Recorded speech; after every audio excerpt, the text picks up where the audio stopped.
Go beyond the usual to embrace new skills and new results. That's what Andre and I are going to talk about today because Andre just had a really great experience with a tree. Yes, I did. And And thanks for bringing me into this conversation, Anja. I had two little stories. I've been failing for weeks and weeks without probably mentors or without someone who could give me an advice on a brush cutter. I actually couldn't start it up. Probably it's my lack of skills, and I could not find anyone to help me. And literally, I gave up on it because I started it up and it wouldn't spin the head. And I have sort of inherited this machine, and I know it's a high quality machine, yet for me, it's worthless.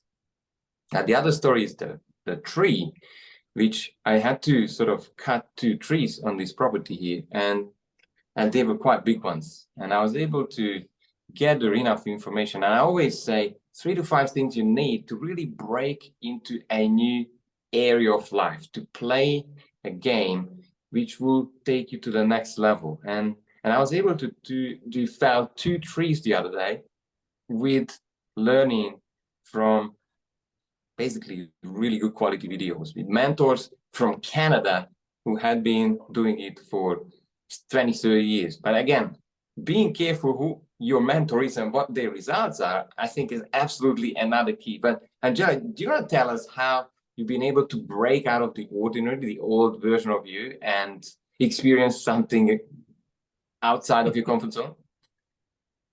well, I generally have this thing that at the beginning of each year, I go, what skill am I going to learn this year that I have no idea? What fear am I going to overcome? And it's not about being perfect. It's just about stretching out of the comfort zone. So the comfort zone doesn't become so big. And I've done really crazy stuff. And like you, stuff where I completely failed.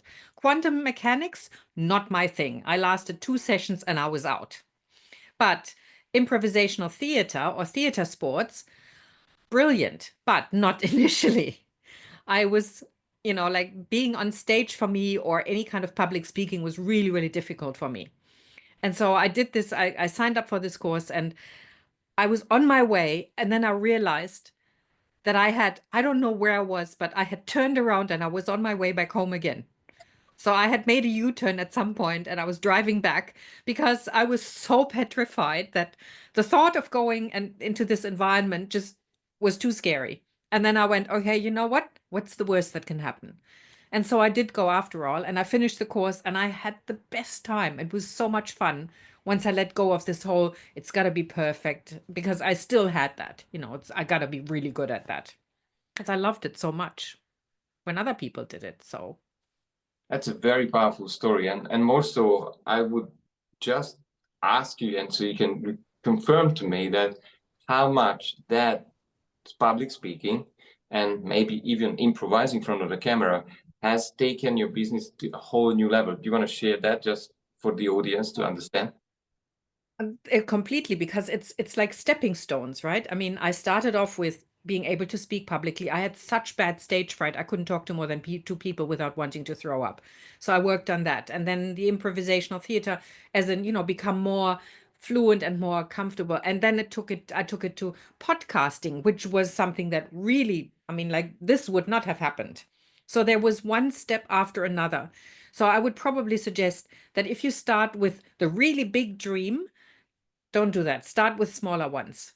Like you don't want to learn how to climb a mountain by going to Kilimanjaro first. You want to start with the smaller ones that logically build. Like you had experience with a chainsaw before, right? I did some, not recently. And maybe another point is hang around where people can do what you're looking to do. But I'll tell you one secret. If you're listening to us up to this point, then this video was created in literally designed in 10 minutes or maybe 5 minutes just before we were recording it. So there could come a point where you could just seem to like do things without effort, which is not necessarily the case. You just acquire the skills to do what seems to be out of the ordinary for other people. Any last words, Angela? No, I think you've said it all. It's just practice and just embrace it and have fun while you're doing it. I think that's really important. I think that having fun is more so. Thanks very much and see you soon.